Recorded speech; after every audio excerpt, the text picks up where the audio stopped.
Carlo Acutis. Ele nasceu no dia 3 de maio de 1991 e faleceu no dia 12 de outubro de 2006.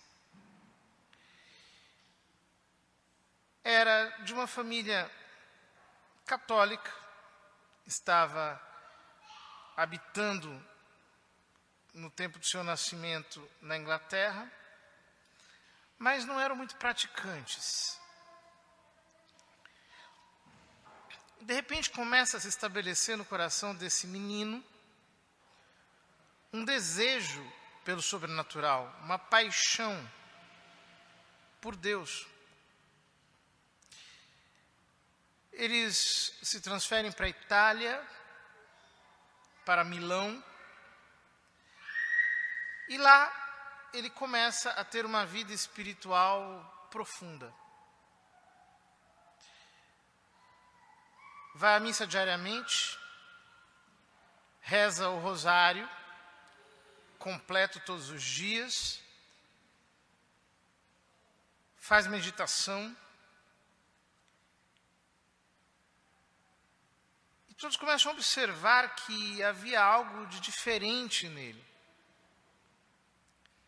Ele, de fato, certa vez havia a possibilidade de irem passear,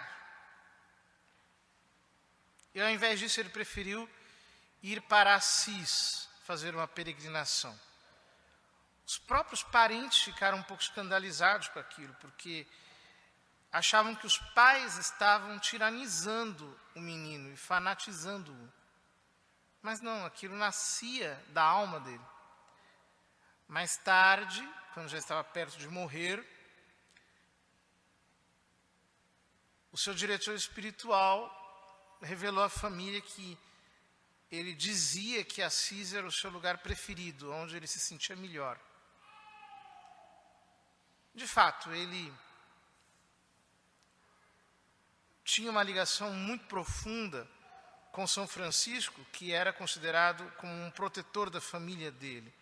Toda a família tinha-lhe uma devoção, mas ele mesmo era muito atencioso para com os pobres, a tal ponto que quando ele faleceu, os pais foram surpreendidos pela quantidade de mendigos que foram ao funeral,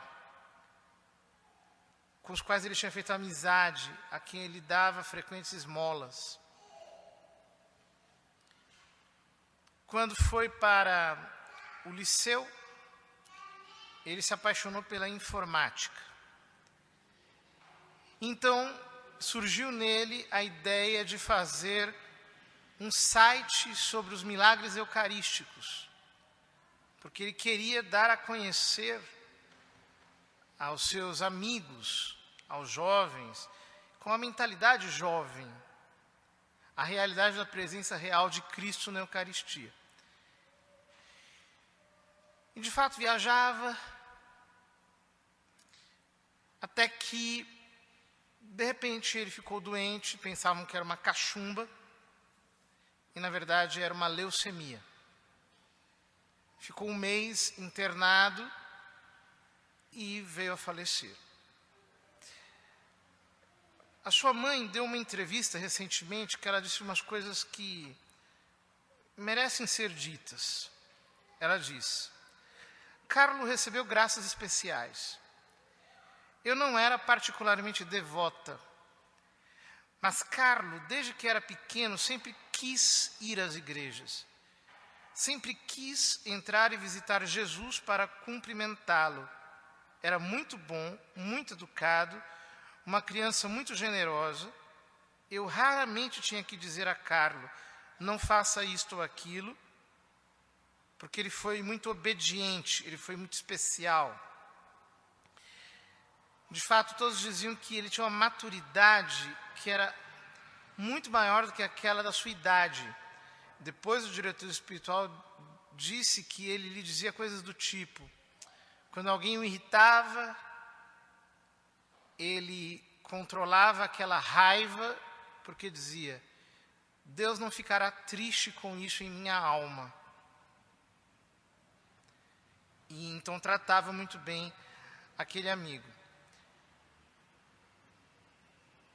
Dias antes de chegar a notícia da beatificação, ela conta um episódio interessante. Estamos muito contentes com a notícia da beatificação, mas, para ser sincera, esperávamos isso. Há alguns anos tive um sonho com Carlo que me disse: serei beatificado logo e pouco depois canonizado. Quando estava morrendo, na última semana de sua vida, eu sonhei com São Francisco de Assis, que é o santo padroeiro da nossa família, e ele disse: seu filho Carlo morrerá muito em breve, mas o fará sendo considerado muito alto na igreja. Então vi Carlo em uma igreja muito grande, no alto, perto do teto, e não entendi naquele momento. Claro que agora sim. Sua morte, sua doença, sua vida curta, tudo foi planejado por Deus. Deus escolheu Carlo como exemplo para os jovens deste período da história. Explicando a atração que ele tinha pela Eucaristia, a mãe dele disse: acho que recebeu graças especiais. Ele não falou muito sobre isso, mas me disse que quando estava diante da Santa Eucaristia, sentia sua alma elevada de alguma maneira. Disse que a sensação que tinha, muitas vezes, era como estar diante de uma fonte que levava sua alma a grandes alturas. Disse que era como ser transportado. Cristo, na Eucaristia, o capturou. Num certo momento, ele recebeu uma graça, assim, muito particular. O seu avô, que tinha morrido, apareceu para ele, dizendo que estava no purgatório, diz a mãe do Carlo Acutis. Então, a partir daí, Carlo começou a rezar pelas almas do purgatório, sempre, sempre. Sempre rezava por essas almas e buscava indulgências por elas. Ele dizia que devemos rezar pelas pobres almas do purgatório, que não devemos esquecê-las e que elas nos ajudarão muito. Essa devoção que ele tinha pelas almas era muito semelhante à devoção que ele tinha pelo anjo da guarda. Então, com os amigos, ele sempre procurava fazer uma pequena obra de apostolado, dando conselhos, fazendo-os irem se confessar, convidando-os para fazer uma visita eucarística com ele, chamando-os para ir à missa. E sempre dizia: peça ajuda ao seu anjo da guarda. Quando algum deles abria o coração e contava algo especial, ele dizia: peça ajuda ao anjo da guarda, porque ele vai lhe ajudar. Apesar disso, ele era um jovem normal e, portanto, ele tinha sua luta. Conta a mãe: não preciso olhar para Carlo como alguém perfeito.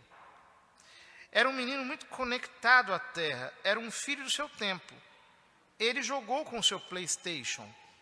Também entendeu, no entanto, que essas coisas, como o computador ou o PlayStation, poderiam desencadear uma espécie de tirania na alma. Poderia tornar a pessoa viciada, escrava dessas coisas. Poderia perder tanto tempo, e Carlos sempre teve a sensação de que não podia perder tempo. Então, impôs a si mesmo que só poderia jogar no PlayStation 1 hora por semana, no máximo. Isso dá uma pequena ideia de quem era Carlo. Continua a mãe: também era um palhaço da turma, muito engraçado. Fazia pequenas caricaturas, desenhos em 3D no computador para divertir seus amigos, mas também tinha que moderar isso, fazê-lo na hora certa. Era um líder quando falava, porém, quando o fazia, estava cheio de Deus. Ele sempre dizia que tentava viver na presença de Deus. Tinha uma maneira especial de se aproximar das pessoas. Eu acho por causa disso. Carlo também sabia quando evangelizar. Usou os dons que tinha para evangelizar nesse período. Ela conta que, quando eles foram viajando para fotografar os milagres eucarísticos, ele tinha uma sensibilidade especial por aquilo que os jovens iriam gostar de ver. Então, ele sabia capturar exatamente aquilo. Diz a mãe, fazíamos estas viagens e a primeira coisa que fazia quando chegávamos era procurar uma igreja que estivesse aberta para que pudesse cumprimentar Jesus. Jesus era a sua primeira prioridade. A mãe diz, viver perto de Carlo significava não permanecer neutro em sua própria fé. Para mim, Carlo me aproximou de Deus. Ele fazia perguntas para as quais eu não sabia a resposta, especialmente na minha própria falta de catecismo. Então comecei a aprender mais sobre a minha fé, e isso foi por causa de Carlo. Muitas outras pessoas também testemunhariam isso. Pessoas que se converteram por causa de seu exemplo ou de suas conversas.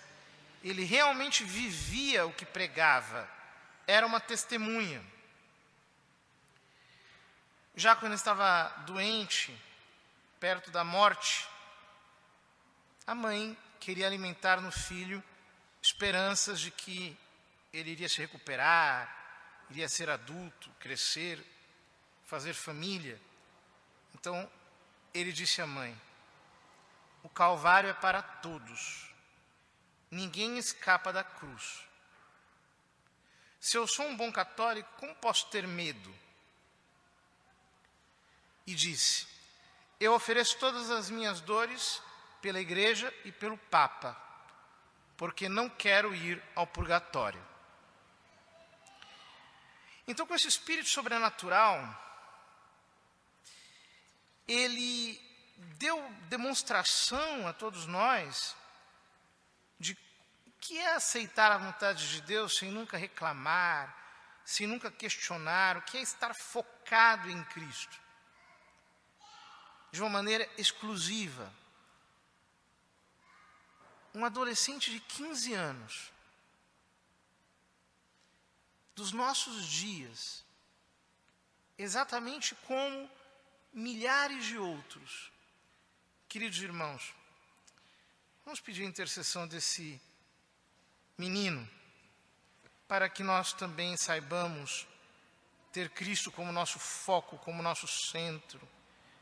Sobretudo nesses dias em que a piedade eucarística anda tão abalada, anda tão esfriada no coração de tantas pessoas, que esse amor pela Eucaristia e essa sua fé sobrenatural possa servir para nós de estímulo, para que nós queiramos servir a Deus, não em troca de favores humanos e naturais, mas, sobretudo, em busca da união com Ele, o que é a essência